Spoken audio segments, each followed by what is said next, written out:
Juge 20. Tous les enfants d'Israël sortirent, depuis Dan jusqu'à Bir-Shéba et au pays de Galad, et l'assemblée se réunit comme un seul homme devant l'Éternel, à Mitzpa. Les chefs de tout le peuple, toutes les tribus d'Israël, se présentèrent dans l'assemblée du peuple de Dieu, 400 000 hommes de pied, tirant l'épée. Et les fils de Benjamin apprirent que les enfants d'Israël étaient montés à Mitzpa. Les enfants d'Israël dirent, Parlez, comment ce crime a-t-il été commis? Alors le Lévite, le mari de la femme qui avait été tuée, prit la parole, et dit, J'étais arrivé, avec ma concubine, à Gibéa de Benjamin, pour y passer la nuit. Les habitants de Gibéa se sont soulevés contre moi, et ont entouré pendant la nuit la maison où j'étais.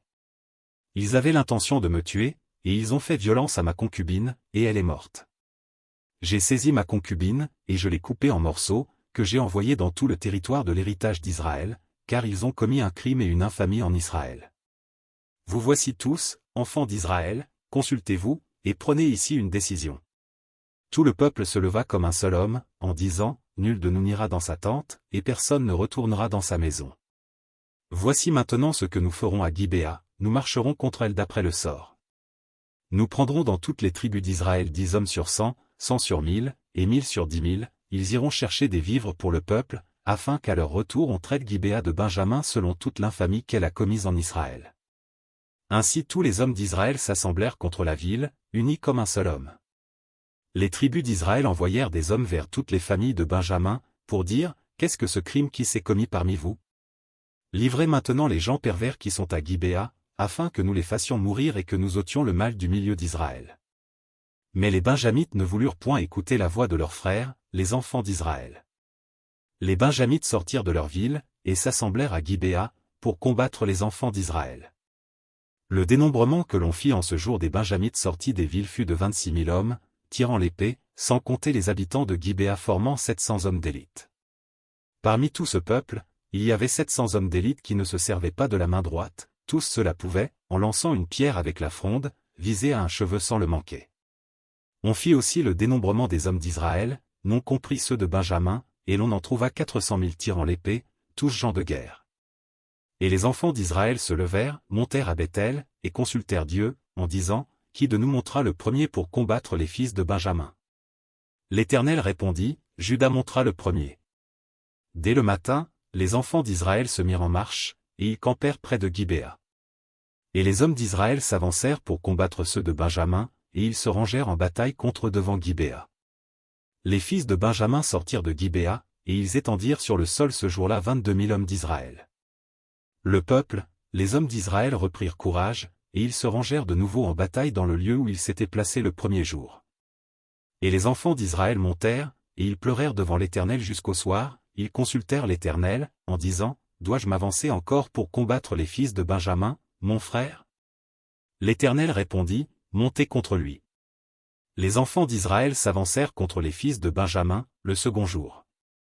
Et ce même jour, les Benjamites sortirent de Gibéa à leur rencontre, et ils étendirent encore sur le sol 18 000 hommes des enfants d'Israël, tous tirant l'épée. Tous les enfants d'Israël et tout le peuple montèrent et vinrent à Béthel, ils pleurèrent et restèrent là devant l'Éternel, ils jeûnèrent en ce jour jusqu'au soir, et ils offrirent des holocaustes et des sacrifices d'action de grâce devant l'Éternel. Et les enfants d'Israël consultèrent l'Éternel, c'était là que se trouvait alors l'arche de l'alliance de Dieu.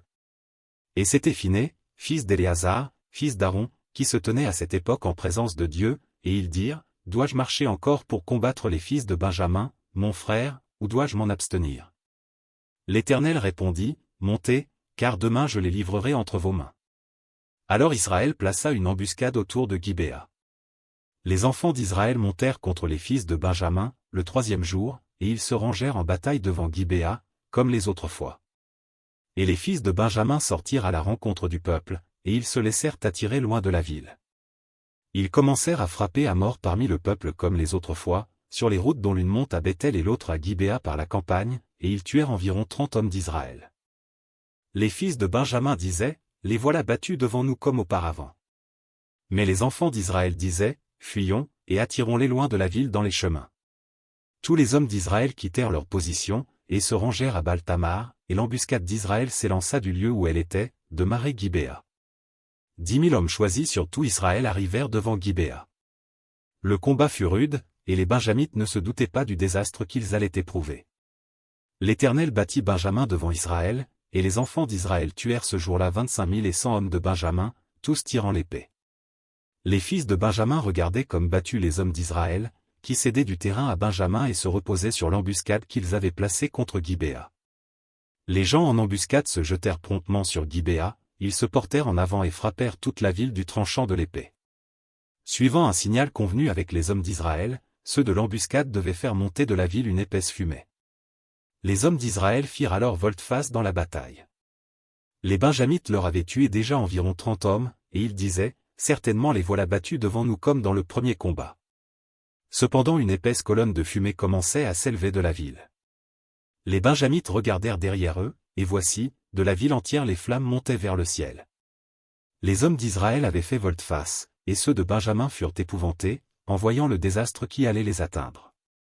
Ils tournèrent le dos devant les hommes d'Israël, et s'enfuirent par le chemin du désert. Mais les assaillants s'attachèrent à leurs pas, et ils détruisirent pendant le trajet ceux qui étaient sortis des villes.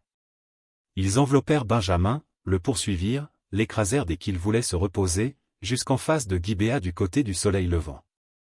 Il tomba 18 000 hommes de Benjamin, tous vaillants. Parmi ceux qui tournèrent le dos pour s'enfuir vers le désert au rocher de Rimon, les hommes d'Israël en firent périr 5 000 sur les routes, ils les poursuivirent jusqu'à Gidéom, et ils en tuèrent 2 000. Le nombre total des Benjamites qui périrent ce jour-là fut de 25 000 hommes tirant l'épée, tous vaillants. 600 hommes, qui avaient tourné le dos et qui s'étaient enfuis vers le désert au rocher de Rimon, demeurèrent là pendant 4 mois. Les hommes d'Israël revinrent vers les fils de Benjamin, et ils les frappèrent du tranchant de l'épée, depuis les hommes des villes jusqu'au bétail, et tout ce que l'on trouva. Ils mirent aussi le feu à toutes les villes qui existaient.